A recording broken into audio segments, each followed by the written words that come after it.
Hello all, today we'll be discussing Muise, Ulrich, and Impett's 2015 paper, Sexual Frequency Predicts Greater Well-Being, but More is Not Always Better. If you would like to read the paper yourself, click on the link in the description. The premise of the following series of studies is fairly straightforward. Having sex has been shown to lead to increases in positive affect, decreases in negative affect, lower depression scores, etc. So one would think that having even more sex would lead to even more benefits. However, that may not be the case. You may only need to have sex enough to meet a certain intimacy threshold, and it's that intimacy that leads to greater well-being. There are also other constructs, like money or socioeconomic status, that lead to asymptotic increase in well-being. On to study 1. They used data from the General Social Survey, a highly powered, nationally representative, mostly annual survey conducted as a supplement to the U.S. Census. They analyzed data from the 14 years between 1989 and 2012. To measure sexual frequency, participants were asked how often they had sex during the last 12 months on a scale from 0, not at all, to 6, 4 or more times per week. To measure general well-being, participants were asked, taken all together, how would you say things are these days? Would you say that you're very happy, pretty happy, or not too happy? Participants were also asked about their relationship status, married, in a relationship, or single, though for the purposes of testing for an interaction, the authors recoded this into the binary romantically involved and not romantically involved. Before I get into the results proper, I want to discuss one of the ways in which the authors analyze their data, since it's present throughout the 3 studies and a little different from what people might be used to. One of the ways to analyze data you suspect to be curvilinear, that is, to say not exactly linear, is to use quadratic regression. In other words, you fit the data to a parabola. This presents a problem in that parabolas, by their very nature, have a vertex, so at some point the model will reverse direction. So if you are, in this example, modeling people's height as they get older, we see that the quadratic model predicts that people will start to get shorter once they reach age 27. To account for this potential problem, Leaf and Urey, 2014, suggested that after doing the quadratic regression, you then do a series of 2 simple linear regression models before and after a cut point. When you do this with the age example, you find that height increases with age until about age 16, and then it flattens out, which makes a lot more sense. This brings us to my first qualm with this paper. I respect and understand Leaf and Urey's suggestions and do think they're invalid. However, instead of solving the problem with quadratic regression, they add on additional analyses which create space for more human-prone error related to where you set the cutoff. If I were doing the analysis here, instead of starting with a quadratic model, I would start with a model that has a built-in asymptote, for example, a 1 over x model, since this would better match the author's original hypotheses. Anywho, on to the analyses proper. If you look at the graph displayed here, we can see that they found that more frequent sex does predict greater well-being, but only for people in romantic relationships. Furthermore, they did find a significant curvilinear association such that more frequent sex predicted greater well-being up until the once-a-week mark. One note I would like to make is that the scale points surrounding this point are 2 to 3 times a week and 2 to 3 times a month. This rather sizable range presents the possibility that the actual optimum spot is somewhere between those 2 frequencies.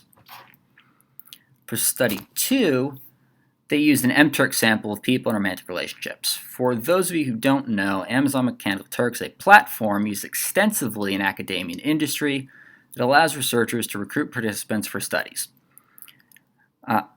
Participants are generally compensated with a payment proportional to the length and time commitment of the survey or task, in this case 60 cents for what I'm guessing was in the ballpark of a 5 to 8 minute survey. It expands the scope of available subjects and can even be tailored to specific demographics. Regarding measures, people reported their sexual frequency on a 6-point scale from less than once a month to daily, as well as their annual household income. They also filled out the satisfaction with life scale, which is exactly what it sounds like, and the romantic satisfaction subscale, the Rust Bolt investment model scale, which is a fairly standard measure of relationship satisfaction. We might talk more about it in a future video. Before we get into results of study 2, I'd like to briefly review mediation. Mediation is described using the flowchart you see here. What happens is that a mediator at least partially explains the relationship between our main predictor and our outcome of interest. In a statistical sense, this means that the weight of the predictor significantly drops when we add the mediator into the multiple regression. So C prime is significantly closer to 0 than C. I know this is a tad abstract, but I will explain how this framework was used in the current study in a bit. And now results. In terms of the main finding, they did replicate study 1 in that sexual frequency predicts life satisfaction, and that the increases level out at around a frequency of once per week. Again, this point is still a smidge vague. The two surrounding points were 2 to 3 times per month and multiple times per week. In this chart, you can observe a curvilinear relationship as well as how it maps onto the curve for the association between socioeconomic status and life satisfaction. The fact that they only presented SES in this way makes me wonder if they did additional analyses involving it, but they were non-significant, so they did not report them. Now back to mediation. They did find that the relationship satisfaction mediates the association between sexual frequency and life satisfaction. In other words, the reason why sexual frequency predicts satisfaction with life is that increase in sexual frequency predict increase in relationship satisfaction. Since relationship satisfaction is closely tied to overall life satisfaction, we see this central association. Now, being good researchers, the authors then conducted some reverse mediation analyses to check for other directions this mediation could go, and all of those found significant results. To me, this suggests that what we're really seeing here is a lot of shared variance between all three of these constructs, and thus you can't really determine which direction mediation is going. In other words, they all predict each other, and that's that. Study 3 largely follows the structure of 1 and 2, but now we have longitudinal data. And when we have longitudinal data, we can determine directionality with the additional consideration that our data points aren't entirely independent of each other. One way we can deal with this problem is using hierarchical linear modeling, a technique that is quite hot right now. In essence, it's like normal linear regression, except that we nest our data within the structures of which it is a part. So in this case, because people scores vary within each of the people, since individual people tend to vary in predictable ways, and because we've got partners, and it should go without saying that partner A's score is affected and to some extent depends on partner B's score, then we nest each individual's scores within each person, and then nest those individuals within each couple. If this isn't fully clear to you, don't think too hard about it. Just treat the results as if they were plain old linear regression and know they're accounting for the interdependent nature of their data. Once again, we find a curvilinear association between sexual frequency and well-being, which in this study is operationalized as happiness. The researchers also found that relationship satisfaction mediated this association. However, again, they found the same reverse mediation as in study 2, further solidifying that these three constructs are all related. What is disappointing to me is that they did not appear to do any kind of longitudinal analysis to determine directionality here. This might be considered a great missed opportunity, given that the data is already available to them. Now, it could be that they did those analyses and didn't report them because they were not significant, or it could be that they were simply running up against the length limit and those findings were less interesting. Or they were just trying to stay focused on the cross-sectional aspect here and were super disciplined.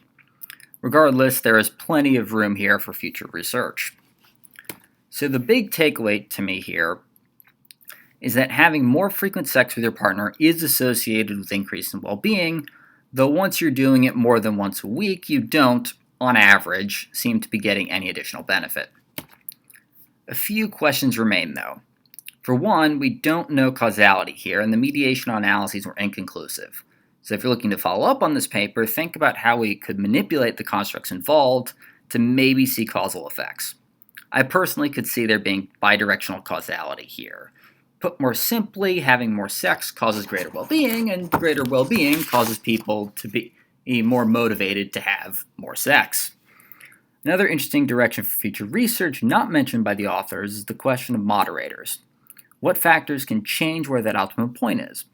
Maybe some people are more sex-driven and need more frequent sex to reach that optimum point, or maybe there is some other reason that I'm not thinking of. Also of note, there have been a couple more recent papers that have shown the positive boosts and the good stuff associated with sex seem to last for up to 2 days following the event. So there's definitely room to maybe zero in on a more accurate average as to where that optimum point may be. Well, anyways, thank you for watching. Like, share, and subscribe. And if you've got a paper you want me to break down in a future episode, let me know in the comments.